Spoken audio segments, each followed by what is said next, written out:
Halo semuanya, Assalamualaikum warahmatullahi wabarakatuh. Jumpa lagi bersama Bu Lia. Hari ini kita akan belajar klasifikasi makhluk hidup.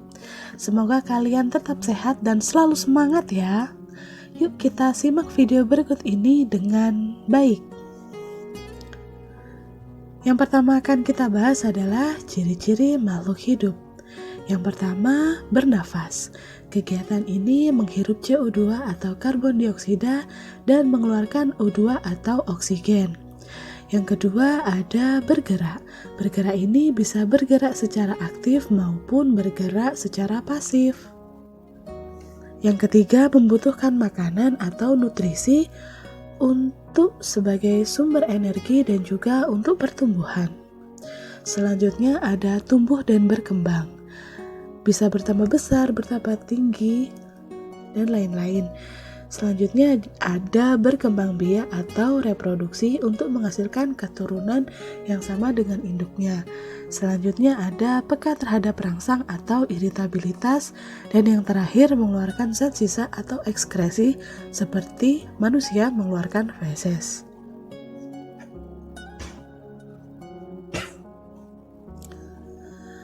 Ilmu yang mempelajari tentang klasifikasi makhluk hidup adalah ilmu taksonomi. Ini merupakan salah satu cabang biologi. Manfaatnya memudahkan manusia dalam mempelajari keanekaragaman makhluk hidup, sehingga dapat dimanfaatkan secara arif dan bijaksana. Selanjutnya adalah tingkatan takson.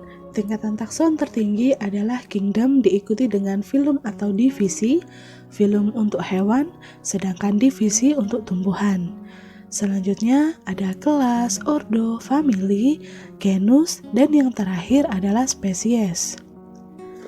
Semakin tinggi tingkatan taksonnya, maka semakin banyak anggotanya, semakin sedikit persamaan ciri yang dimiliki oleh anggota, semakin banyak perbedaan ciri, sehingga hubungan kekerabatannya semakin jauh.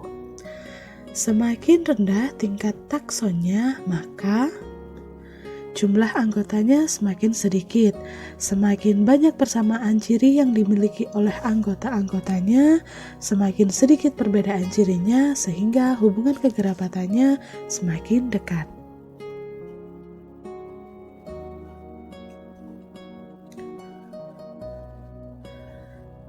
Berikut adalah contoh tingkatan takson pada hewan Tarsius tarsier. Dimulai dari kingdom Animalia, kingdom dunia hewan, filumnya Chordata, kelasnya Mamalia, ordonya Primata, famili Tarsidae, genus Tarsius, spesiesnya Tarsius tarsier.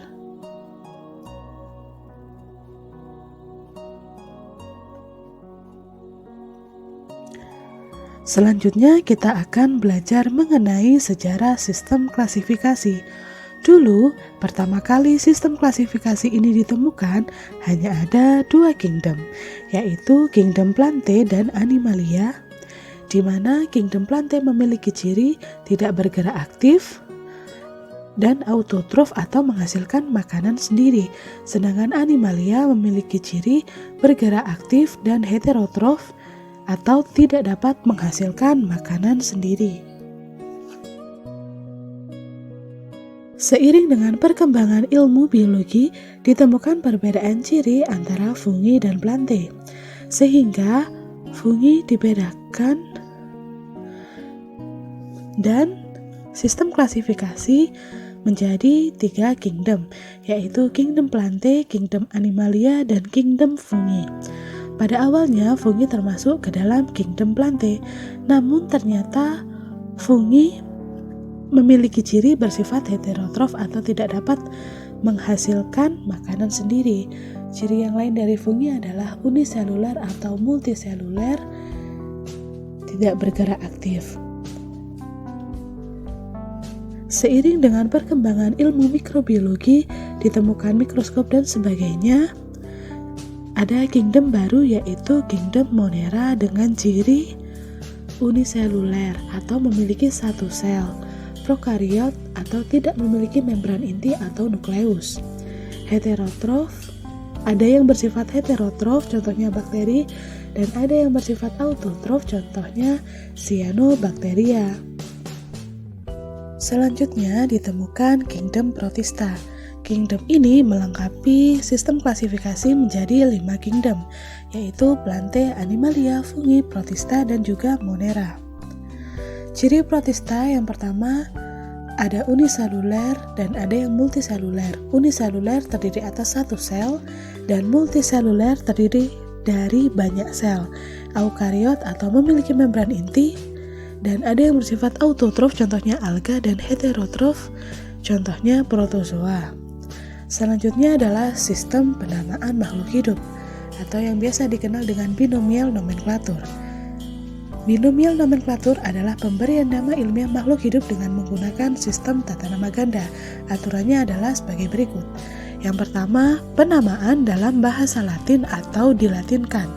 Kedua, penamaan individu terdiri atas dua kata. Kata pertama menunjukkan nama genus, kata kedua menunjukkan penunjuk spesies. Yang ketiga, kata pertama pada huruf pertama ditulis dengan huruf kapital, kata kedua diawali dengan huruf kecil. Penulisannya boleh dicetak miring atau dimiringkan atau digarisbawahi secara terpisah. Contoh penulisan yang benar seperti pada layar kalian ya, diperhatikan.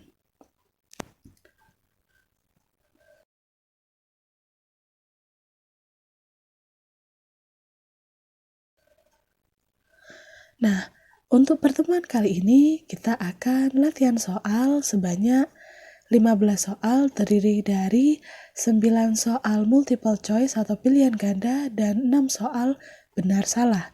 Tugas dikerjakan di buku tulis IPA lengkap dengan soal dan juga jawaban. Terima kasih, semoga ilmunya bermanfaat ya. Sampai jumpa di pertemuan selanjutnya. Suatu saat nanti, lelahmu akan digantikan dengan satu kebanggaan yang besar. Tetap semangat!